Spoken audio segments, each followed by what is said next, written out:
Hello people of YouTube, it's Deepak here, and welcome to the DCS news for the 16th of July 2020.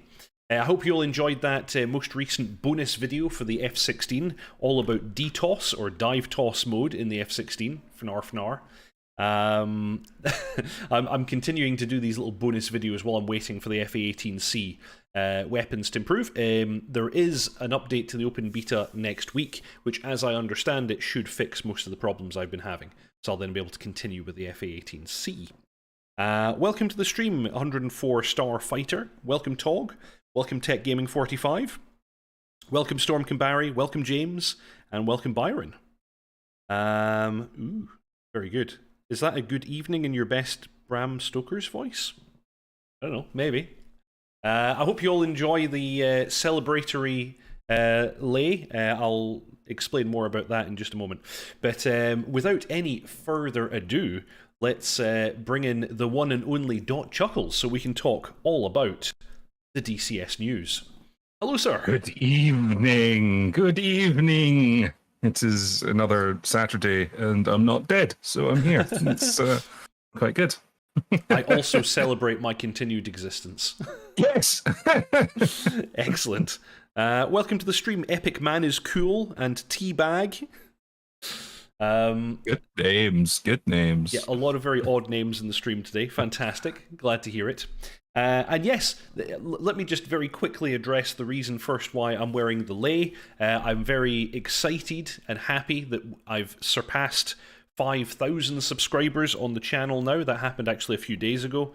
I don't even know what it's at now. Last I checked, it was like 5,040 or something like that. It's been a fun journey. I've been posting videos on this channel since, I don't even know, like 2010, 2011, I can't even remember. And we've been doing the DCS news stream, myself and dotChuckles, now for about 2 years. I know.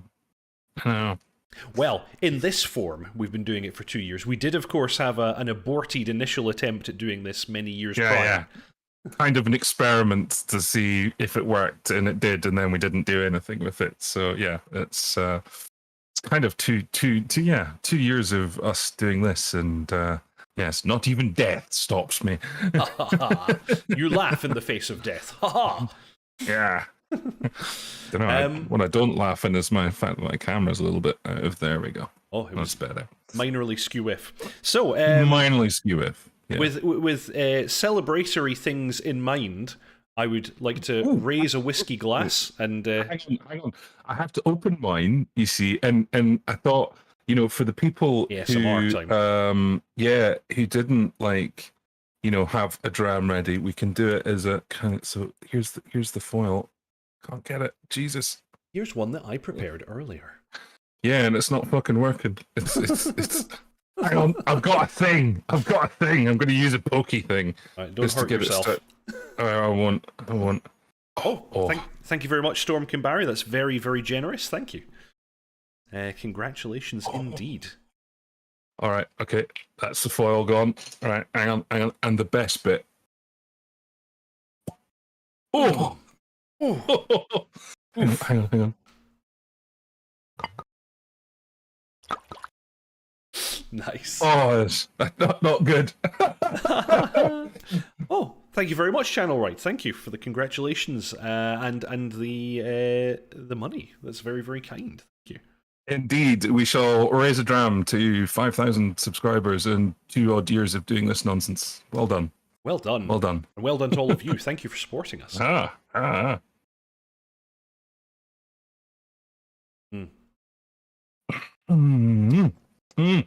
nom nom nom nom. Nom. What do you have? What's your dram tonight? I have a Lafroig Special Edition. Ooh, very nice. We're both going for whiskies that hold you down and pummel you. I have the Dalmore Cigar Malt, which is extra peaty and was specially formulated by Dalmore to be drunk with a cigar. Don't have cigars tonight, but I'm enjoying the rather rare Dalmore. Here's to all of you. Thank you. I'm being cautioned by Tog. Oh No, yeah. it's not wrong, which is why I'm only having one, maybe two, because I'm currently rattling like a pillbox, and I don't quite know what interactions might happen with alcohol. We'll find out together. It'll be Yes. fun. It's a journey. We're going on a journey. Yeah. Oh dear. Oh, Byron is a big fan of the cigar malt. Yes. Yeah. It is fantastic. It's getting quite hard to find these days for not ridiculous amounts of money. But I picked this up in St Andrews. There's a really nice whiskey shop in St Andrews that had it for a reasonable price, and I thought I was going to treat myself to that because normally it's a lot more. So yeah. Brilliant. But anyway, enough of whiskey reviews and our self-congratulatory things. Let's carry on with the DCS news. And with that in mind, let's take a little look at the Eagle Dynamics newsletter, as we generally do. Dear fighter pilots, partners, and friends, don't forget the mud movers. We're working on the MK84 Air general-purpose high-drag bomb for DCS F-16C Viper. I wonder if it'll come to any other modules as well, because I'm sure there are other aircraft that can carry that. The MK84 Air contains a large and highly explosive packing, as bombs tend to. I don't know if they really needed to tell us that. Making it one of the most commonly used dumb bombs by the United States. It is with great pleasure that we inform you that the MK84 Air will complete the Viper's weapons roadmap. So this is the final weapon to be added. This week we're eager to share the progress on our dynamic weather system. We will soon roll out several enhancements for wider testing that include rainbows, moving clouds, that's the funny thing, the clouds don't move right now, ice halos, cirrus clouds, a weather preset visualizer tool in the mission editor, and more.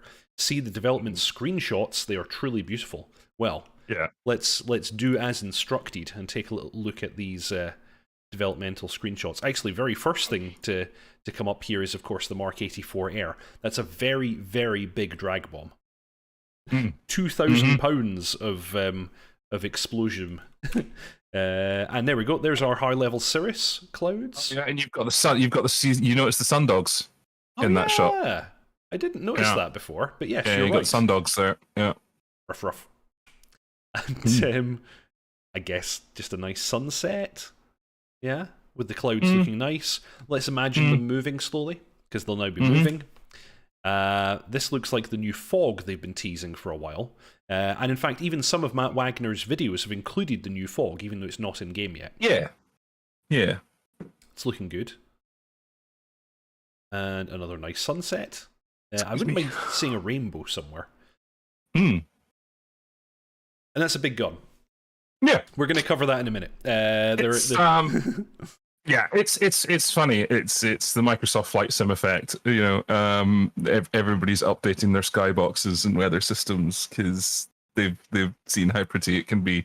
And suddenly, that's the big focus of every developer. It's like, I need a new skybox. Microsoft have shown how nice it can be. Just quickly looking back to the stream, the chat, sorry for a moment. Simba11, apparently you can't smoke cigars on live stream anyway. I guess it's a demonetizing offense. Yep. But it's only a cigar. Doesn't matter. Doesn't matter. And yeah, in fact, even in television, like making television programs and things like that, it's actually really, like, you have to be really careful about showing the use of tobacco products. It's very well. I did not know this. Yep. Tech Gaming 45. I'll open my bottle of cider later. Storm Barry. Yep, that kills me. The Lefroy PX cask is only at airports. That's an incredible flavor. That one. Funnily enough, the cigar malt is normally only at airports, and it's in the 1 liter bottle and is in the triple figures. So this was a steal finding it in the local bottle shop, basically. Nice. Fair FM, hello everyone. Channel right, weather update sounds exciting. Hammy, our very own Hammy from 3 Squadron VAF. Always fun going through Edinburgh Airport. You can usually get a free cheeky taster or two at most hours from the duty free. That sounds pretty good. That's true. Simba11 with the rainbow effect. Teabag, bless you. Storm Barry. I miss Edinburgh so much. Gorgeous city. Simba 11, it was on the sun glare photo. Oh, right, okay, I missed it. So on the sun glare photo, he said we had a bit of rainbow. I don't think that's rainbow. That's a sundog. Yeah. Yeah. It's a sundog. It's a related but different phenomenon. Yeah. It wasn't. Yeah, actually, he says that later as well. Good evening, chaps, from Yogi. Good to see you back, dotChuckles. Thank you very much, sir. It's very kind of you. So yes, and yeah, this gun, Tog was asking, is this a ZSU 52 or 23? Well, if I quickly jump down here, it's actually a KS19 100mm. But we'll cover that in just a moment. Big boy. It's a big boy gun. Mm-hmm. And included in the next open beta update will be the KS19 100mm anti-aircraft artillery. That is a very, very big gun to shoot at a plane. Yeah. I guess it's a flat cannon. It's flat. It's a flat cannon. Yeah. It's yeah. Well, yeah. No, flak. It's a bit unpleasant. Yeah. So, coming soon to the DCS F-16 Viper is the MK84 Air. This 2,000-pound general-purpose bomb is fitted with a BSU-50 U-tail assembly balut that provides high-speed, low-altitude delivery. The high drag of the bomb allows the aircraft to avoid the blast pattern. This can be an excellent choice to destroy runways, enemy unit concentrations, and high-value targets that require a low-altitude attack. You may select to deliver the bomb in either the low-drag or high-drag mode based on the mission requirements. And the low drag version of this, I believe, is the B1's chosen iron bomb of choice for low level strike. Not surprised. If it ever did that, which it probably wouldn't do anymore. So yeah, exactly. The whole low level employment of dumb bombs is a bit old school. But hey, who knows? It could be necessary. So the weather system development progress. We're currently working on a variety of weather system enhancements. In the above screenshot, you may see the progress on the ice halo effect. Also in progress is the addition of cirrus clouds and moving clouds that are affected by wind direction and speed. The next task will be a preset selection window that will allow for rapid weather tuning using the mission editor. I'm quite excited about this. I think this will actually be very, very nice indeed. Yeah. And it'd be nice that it's sort of the more dynamic dynamic aspects of the weather system are starting to potentially appear. Because I mean, right now it's very, very pretty, but it's totally static, and Yeah, it'd be nice to have something a little bit more dynamic. They had a dynamic weather system in the previous version of the weather system. When we moved to the new clouds, we lost all of that, sadly. So yeah. Yogi, F1 out next week, I hear. In fact, it's out on Wednesday. So we have an open beta update on the same day, funnily enough, because you need an update to release a aircraft. And the F1 is entering early access on that day with that patch. Anyone else saying anything interesting? Nope, pretty much. Random rain will be nice as an option, says Channel Right. Yeah, that'd be cool. KS-19 100mm originally deployed aboard ships in the Second World War. The towed version was named the KS-19 Heavy Caliber Anti-Aircraft Cannon, which also had some surprisingly good utility in the ground attack role against heavily armoured targets. Look out for the Soviet 100mm cannon coming in the next open beta. Compared to the 23 and 57mm anti-aircraft artillery guns, the KS-19 allows engagement of targets at even higher altitudes. When combined, the three types of AAA provide a layered air defense umbrella. Yeah. It's a lot of gun. It's the kind of Russian 88, but 100mm. Yes. It's many, many millimeters of boom, and it's going to be a bit scary. Does combined arms allow you to use the KS-19? We don't know yet. I would have thought so. Probably. Yeah, I would have thought so. Hope so. Because most of the anti-air stuff is human controllable.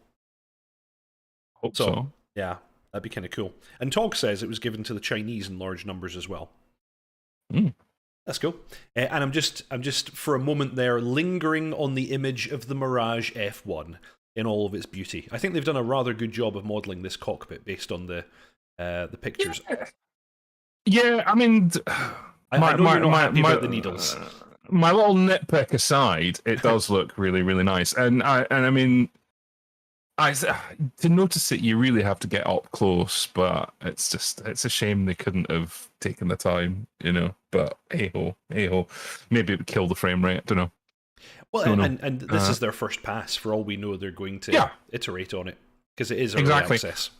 Exactly, and the thing is that the general overall feeling of the office in the F1 is pretty good, you know, and that's kind of what you're really wanting, is that you have a general feeling of this is really good, you know, like some of the details aren't there, but like, are you really going to notice it? Probably not. It's just rivet counters like me that spot it and go the needle's not casting a shadow. Exactly. I'm not getting a parallax error on the VSI. Yes. Which is the one thing that I love about the L39 is that just to tune out the parallax error on the VSI. Oh, I didn't know that. Yeah, because the needle's offset, you see. Mm-hmm. So when you're looking down on it, you get a parallax error on it. So you have to just use the adjuster to get its point to 0 for your eye level. Oh, I didn't know that. That's next time you get in the cockpit, have a look. You'll see what I mean. It's like when you're sitting, not climbing or descending, it points very slightly. It doesn't point to 0. It points below 0. Actually, yes. It's because the parallax error. Yeah, I have noticed that. You can tune. Well, you can tune it out. You've got the little adjustment. That's what it's for. Nice.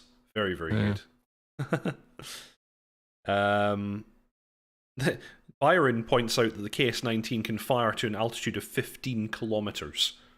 Bloody hell. Yeah, I know, right? That's a bit much.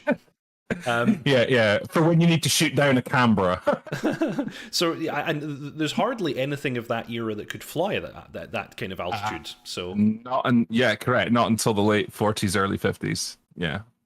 So that's basically going to hit anything it needs to. Yeah. Well, and of course, it doesn't need to hit anything. It needs to explode nearby. Exactly. And it's a big-ass shell as well. That 100mm shell was big. So, did a lot of bang. Deepak, this is John Bluer. Deepak looks ready for rapid deployment into a Magaluf buffet.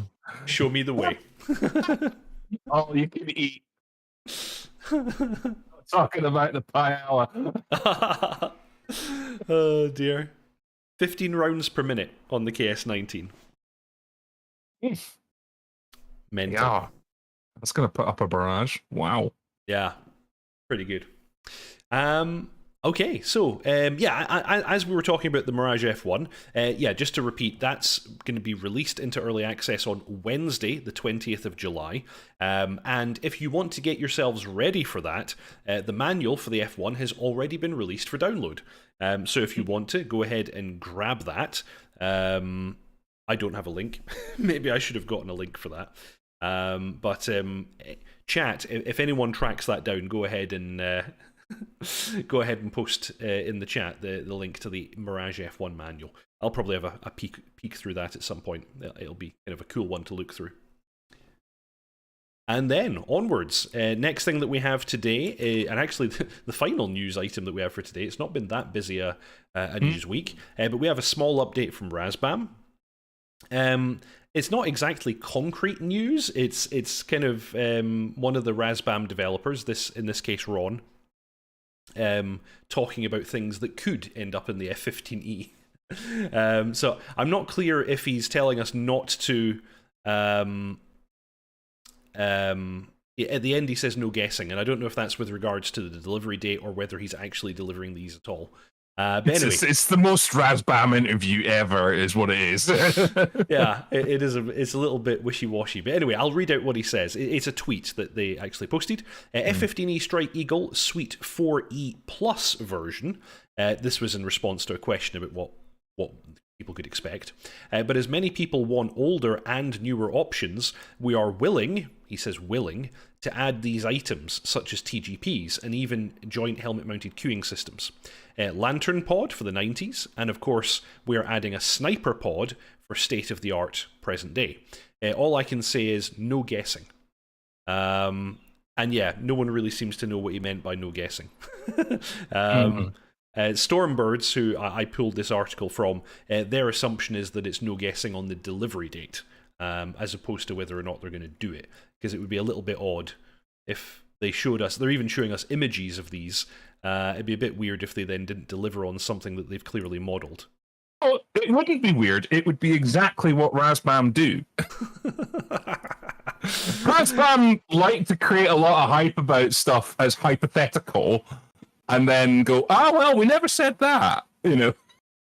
So it would actually be entirely like Razbam to do that. Maybe. You know. So there we go. Yeah. Sniper XR would be really, really cool to see in the game. We don't have any playable or player-controllable assets with it as yet, although we know it's coming to the B-52 update. Yeah, pretty cool. I don't think we're. I don't think we're going to see. I think they are purely speculating right now about things that they might add, and not making. I mean, he's even kind of reading between the marketing lines. He's even saying that himself. Is that, you know, we're willing. Okay, that means you're willing to entertain the idea, and if enough people cry about it, they might put some developer effort into it. Yes. So I'm not. I don't think we're going to see that stuff. And just so that I'm clear, chat, you can verify this for me. As I understand it, the pod in the top of this image is a lantern, and the pod in the bottom is a sniper XR. That's what I think just by looking at them. Byron read the manual the other day. It's good, not too detailed, not too sketchy. Teabag, 132 pages long. Tog, Falcon boys better get ready to have their radars outranged. Yeah, the Eagle does have a pretty advanced radar. Byron saw 4 F-15s at 200 feet just over Elafonesi Beach yesterday. Sadly, phone camera was not on hand, but sounded and looked magnificent. Nice. Yeah. I'm guessing they went whoosh. Yeah. But yeah, here's hoping. Here's hoping we get Sniper and so on. And I mean, I think they've got the luxury of being able to make these statements right now, because like this is still a long way off, and you know, they've got the time. You know, like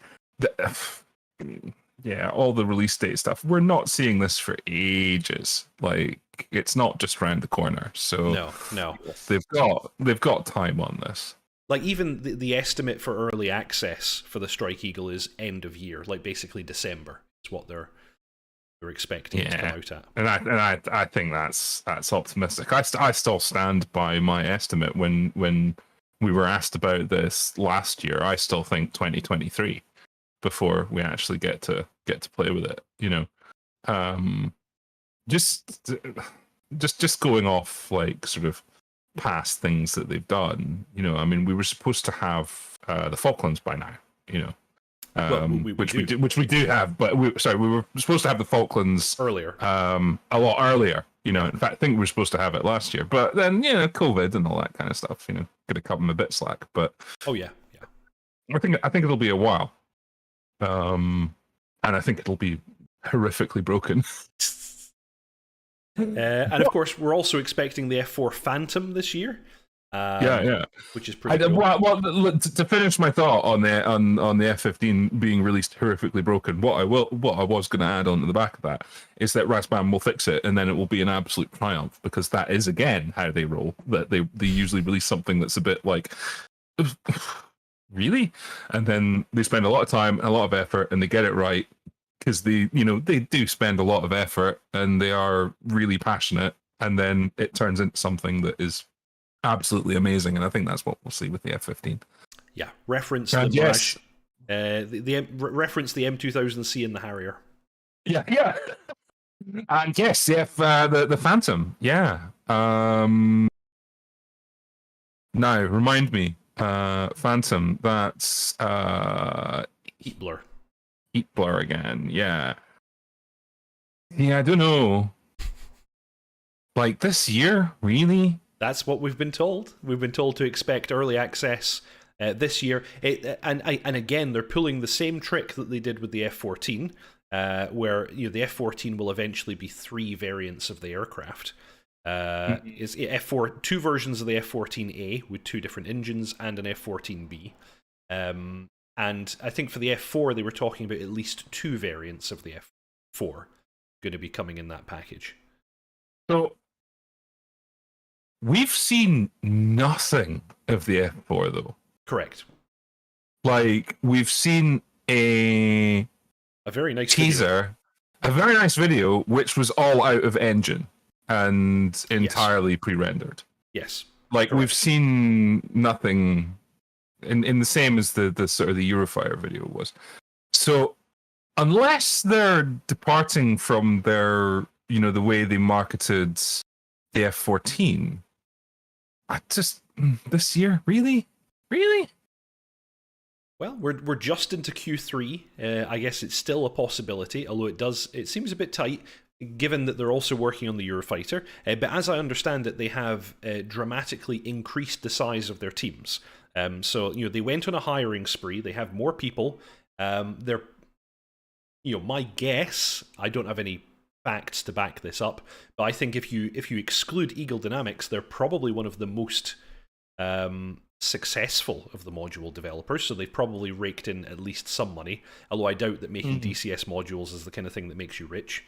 But I would also suspect that they've managed to get other contracts on the back of their DCS work. I would have thought so. I reckon that they must be doing other things.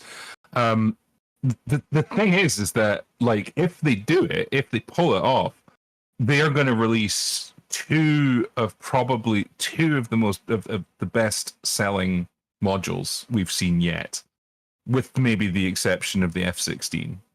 The F-16 has been just like a lightning conductor. Yeah. But the Eurofighter, whilst it is whilst it's got really got a lot of appeal in Europe, I think it will have a mass appeal because it's probably our only like really competent air dominance fighter. And I think that's going to be a big draw. Well, not competent, but the most modern. So I think like yes, whilst it's got the special interest factor for Europeans, I think that's gonna suck in a lot of people. On top of that, who just want to fly the biggest and the best. Yeah, exactly. And then the F4 is going to sell ridiculously well because it's a Phantom. Yeah. And it's in the heritage. If you're into your fighters, Phantom blood runs in your veins. So, I think, yeah, they're just these are going to sell ridiculously well. Like they are just going to be like stashing fivers under the floor quite a while when they put these two out. But I don't know. It's Simba, this year still. It does feel a bit tight. Simba 11 just mentioning a fact that I had actually forgotten, and that's initially it's the F4E that's coming, and then the F4B is apparently coming as a separate purchase, so they're not both included in the same module. Like the F4 is a big deal. That's a big deal. Like, it's I'm having vibes back, like memory lane trips back to playing Flight of the Intruder. Oh yes, yes. On the MiGi, where you got to fly. What was it? They had the Intruder and they had the F4 as well. Like, and it was like probably for the time, it was one of the best implementations of like 2-seat cockpit. Like it was up there with Tornado in terms of how good it was doing that. A lot of these earlier flight sims, like 80s and 90s, I always assumed that there had been a lot of artistic license taken on things like the layout of the cockpit and the way it was represented. But going back to them and looking at it, a lot of them are actually fairly accurate. Within the constraints of the platform, they're actually quite good. Yeah. My first flight simulator was Strike Force Harrier. And the cockpit on the Commodore 64, I mean, it looks ridiculous, but when you see screenshots of it, you can see they really tried with the canopy, the canopy bow and the way that the front of it was like, it was like somebody has sat in a Harrier that was developing this game. It's not just like they've made it up. So yeah, even back then, like people were kind of going, right, we're going to try and get this, semi-realistic. Yeah, and even some of the sounds, like was it A10 Cuba? I used to play a lot of A10 Cuba. Yes, that was amazing. That was like, again, for its time, the polygon graphics it had was brilliant. Yeah. And I always assumed that kind of humming, droning sound that the engines made, I was like, oh, that sounds like crap. That can't be how the aircraft really sounds. And then you hear recordings of it in the present day, and you're like, no, that's pretty much how it sounds. Yeah, they weren't that far off. Yeah, the other one that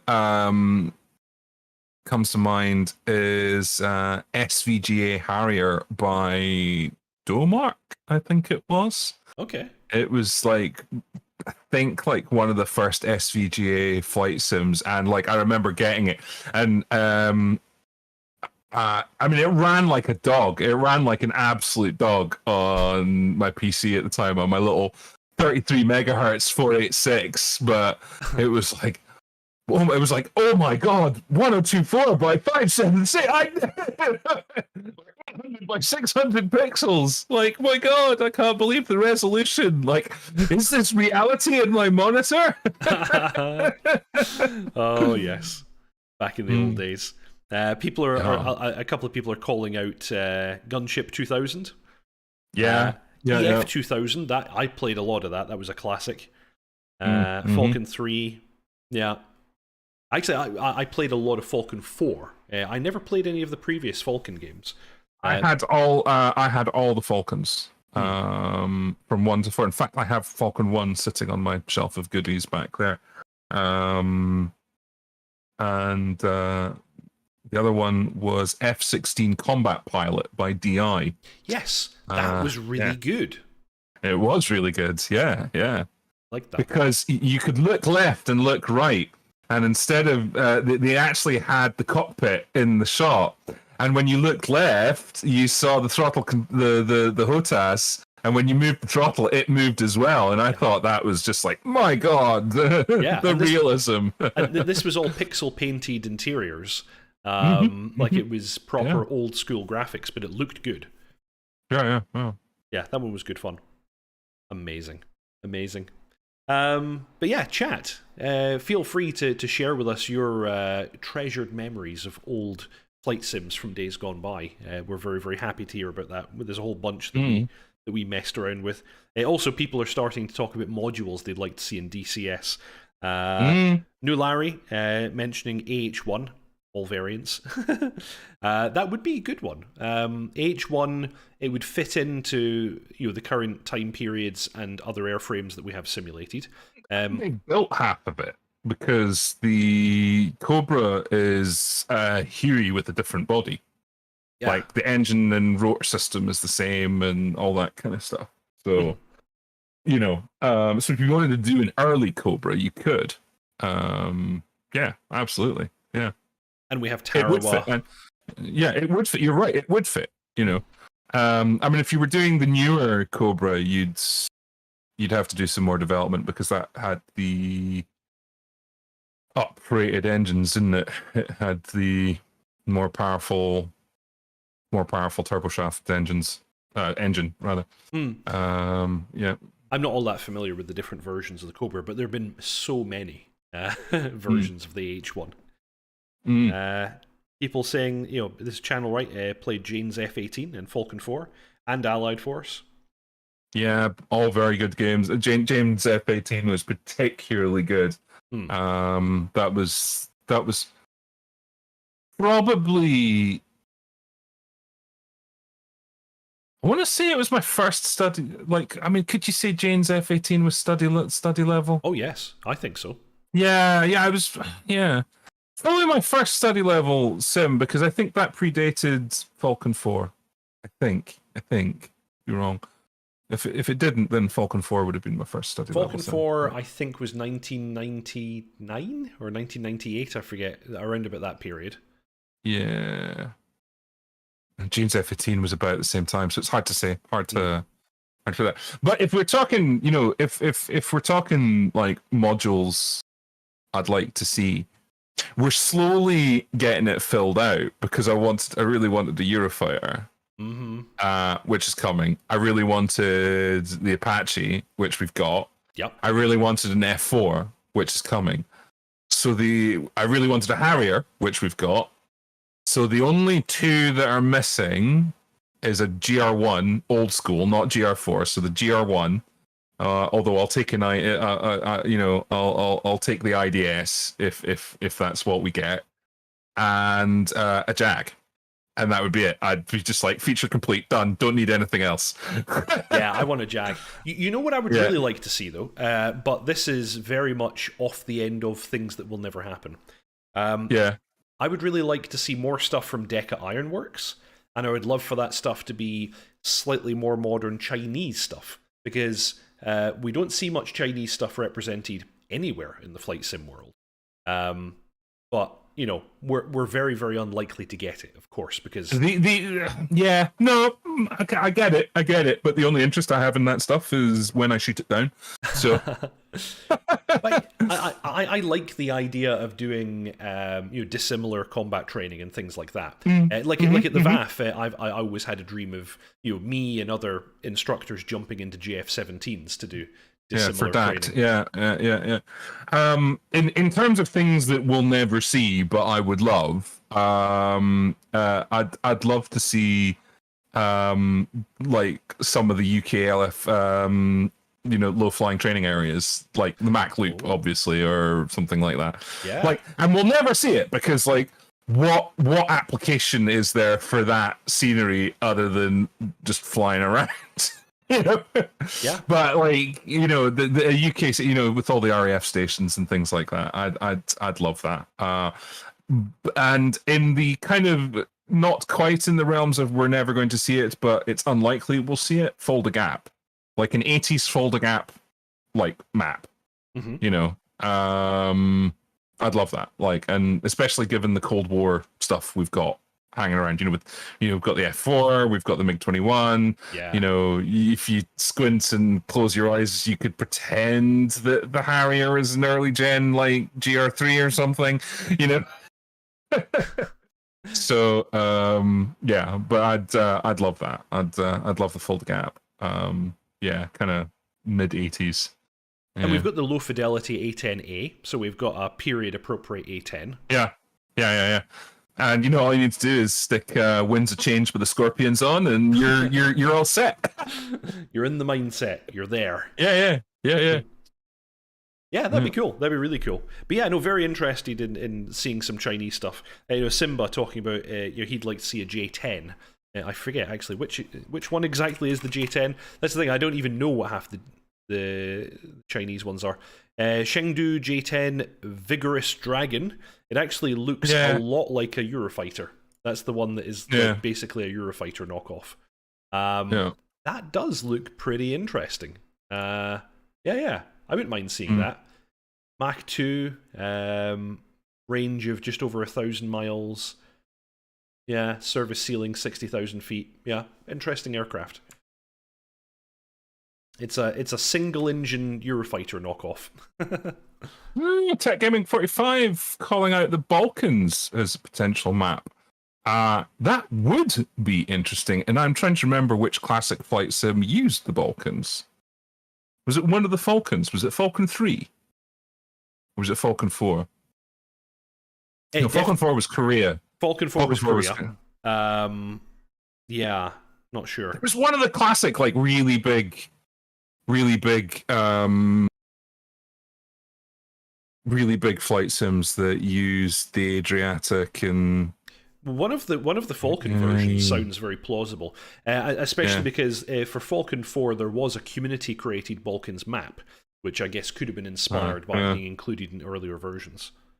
Yeah. No, the Balkan, that would be really good. Yeah. And we've got like a lot of, for that conflict, we've got like a lot of period-appropriate stuff. So, yeah, be really good. Oh, Falcon Allied Force. There we go. Thanks. Apparently. We've got Derek Middleton saying he'd like to see an Osprey. Very limited utility in DCS, but yes, I would like that too. That would be really cool. But then again, you can argue that the Herc is limited utility in DCS, and we're getting that supposedly. So yeah, the logistics game. I think there's scope for the logistics game in DCS. Like I mean, the kind of Care Bears that want to be a medic in any first-person shooter. Like, I get it.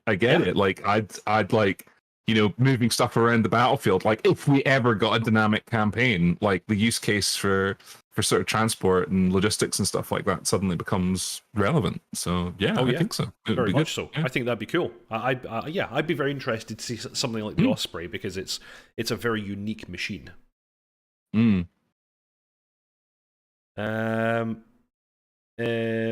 Marcus, did I lose the update on the F-15? No, it was very, very short, and it was really just Razbam saying that they might include a lantern and they might include Sniper XR, so it's not much of an update. Maybe I was clickbaiting by putting that in the title, to be honest, but Razbam did it first. That's my justification.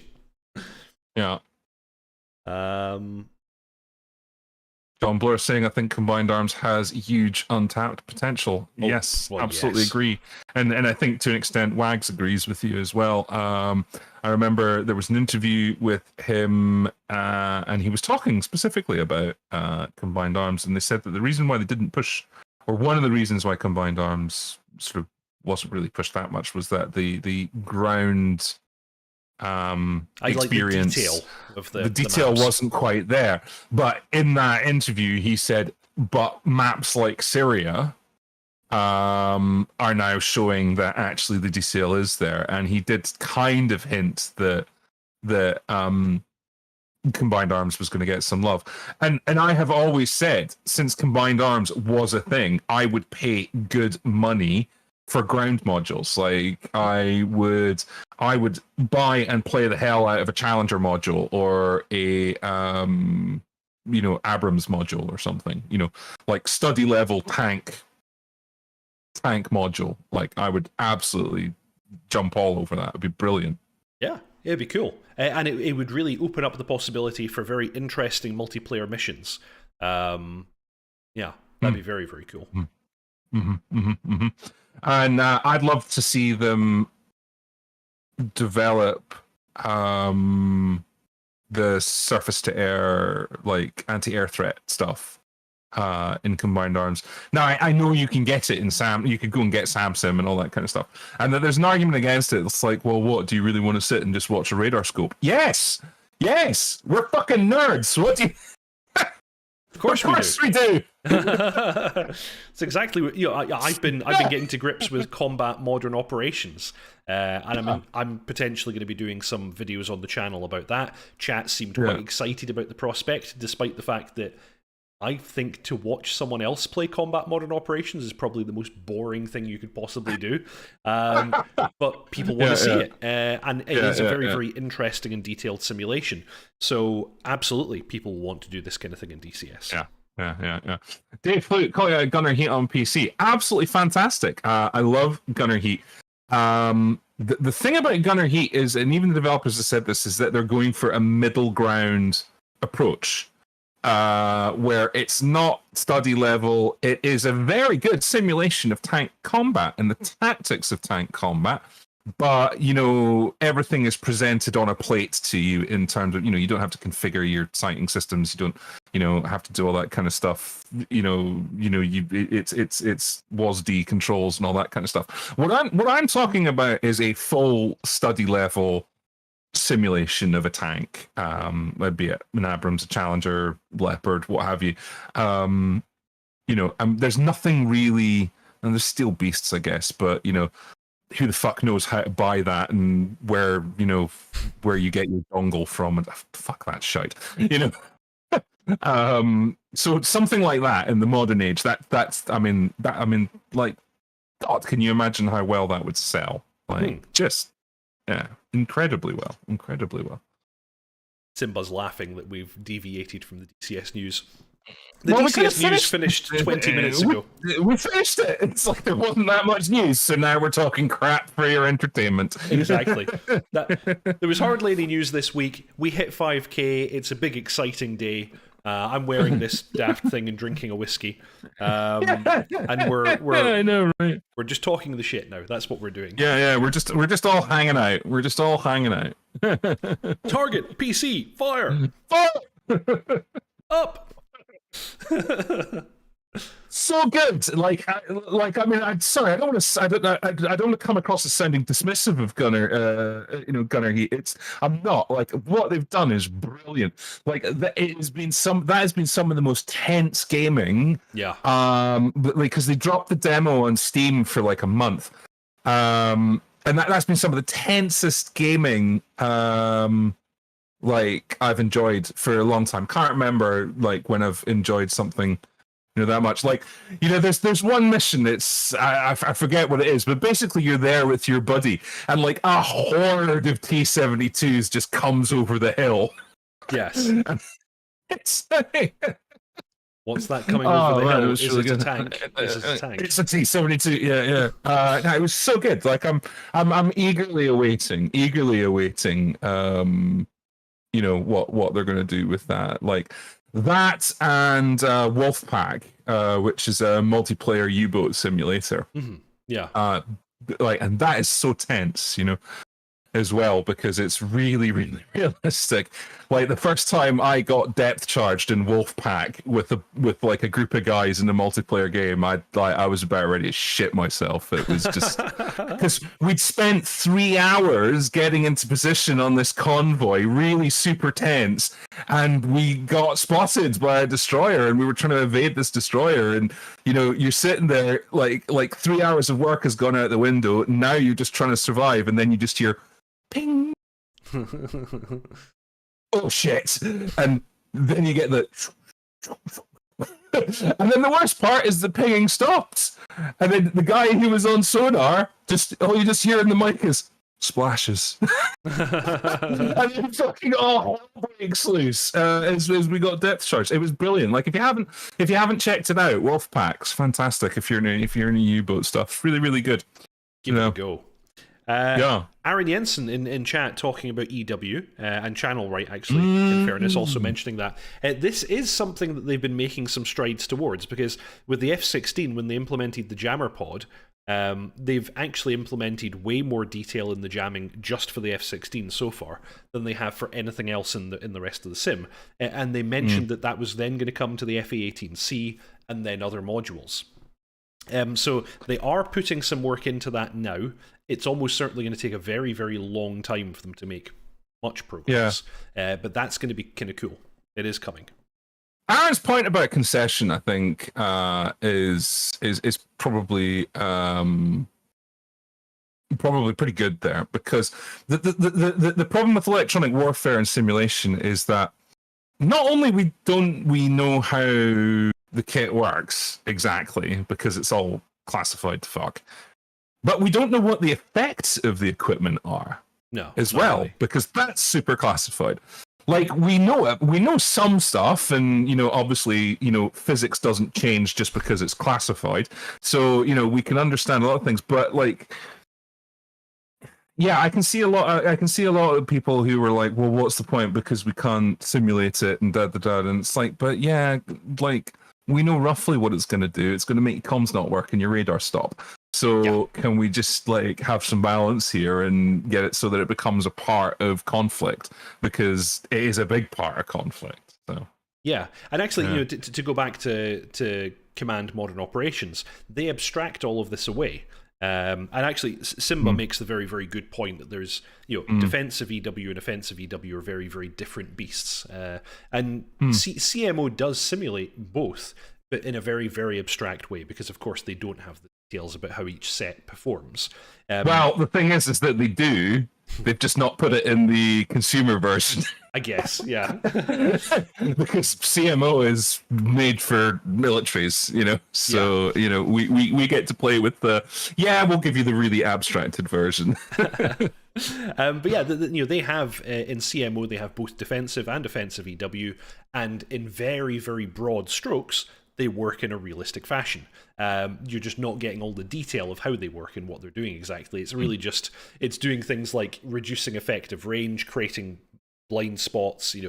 You're getting some of the real effects. I think, to my mind, there is no problem with doing the same thing in DCS. Have it affect the percentage chance to kill, have it affect engagement ranges, have it affect... you basically create blind spots where offensive EW aircraft are. Keep it very abstract, but you can simulate it in a very abstract fashion, and that's acceptable, I think. I'm making a comment here. I've heard from reliable sources that modern electronic warfare is scary, mind-blowing, and what it can do, just super classified. Pretty much exactly what I've heard. That actually, like, it's almost like sci-fi. And the one kind of story that I have heard about it is that something happened in the Baltic. This would be like the mid 2010s, maybe about 7-8 years ago. Something happened where somebody somewhere turned something on for real. For whatever reason, we don't know. And basically, everybody's GPS stopped working as far south as Austria. Fair enough. What? You don't have GPS anymore. Yes. But and we know that in the earlier stages of the current Ukraine war, that Russia was employing systems like this on the battlefield, and that they were effective, although in a fairly short range. I don't know if they still have any of those systems though, because I think tractors took them. But yeah, they had a bunch of these EW systems in place on the battlefield. Yeah, and I think as well that I mean, I don't know what comms equipment's been supplied to Ukraine, but I know certainly our communications equipment is very much hardened to the sort of Russian EW stuff. So I think that probably has played a factor. But yeah, no, it was about 7 or 8 years ago. Somebody somewhere, something NATO turned on something whilst it was over the Baltic, and just basically, everybody's GPS stopped working. yeah. And I know in the US they've had tests for commercial aircraft around this where they've intentionally disabled GPS. It's not been any kind of jamming, but they've intentionally disabled the signals to ensure the aircraft can still safely operate and do certain types of approach. That's around the P code. So you have 2 codes that make GPS work. And initially, when GPS first came out, there was this part called the P code, which if your receiver could basically enter in the right code, you got access to GPS accurate down to the inches. And I think it was until like the early 90s, like you couldn't get that. So GPS was accurate to like a few hundred meters. Which for aircraft, trying to navigate an aircraft, that's not like really usable. You can't really use that for trying to do precision approach. But the thing is the P code, at any time the US government can turn that off, can just go, nope. Because it was like a show of goodwill that they enabled it worldwide for all users. They, as you say, they have the capability to remove it again. Yeah, they can just turn that shit off, and then suddenly our navigation system is only accurate to like half a kilometer or so, which is of course why the Russians developed GLONASS, and the Europeans have developed their own system, so that in the event that the US government decides to take its ball and go home, our stuff keeps working, basically. So I would assume that China has a competing system as well. They must do. I don't know. That's a really good question. I would have thought so. Because they're not using I don't honestly know. GPS, I would expect, and they're probably not even using GLONASS. So I would suspect they have their own. And comment has popped up in chat here. Patrick Strandquist. I'd love to see recon planes and a good use for them. So would I. I think that's a brilliant idea. And again, I think if we had like a dynamic campaign, you know, when we eventually get this dynamic campaign, like I think that would be a perfect use case in that, because you go and do photo reconnaissance missions, and if you're successful in that, it influences the course of the dynamic campaign and influences where certain parts of the thrust happens, all that kind of stuff. Like I absolutely could see a use for it. Yeah, I agree. But then we'd need a Jaguar. Yeah, what are the kind of what are the good modern recon aircraft? Don't really have them anymore. Yeah. Don't really have them anymore. The role has largely been overtaken by satellite and drones. Yeah. So there are aircraft that can perform the role, but yeah, it's not really a requirement anymore. Yeah. Interesting. Didn't Heatblur say they were going to do the TARPS pod for the Tomcat and add some kind of gameplay around it? They did. That's correct. They were going to add the TARPS pod. I assume that's still planned. Yeah. I haven't heard anything about it, but... Yeah.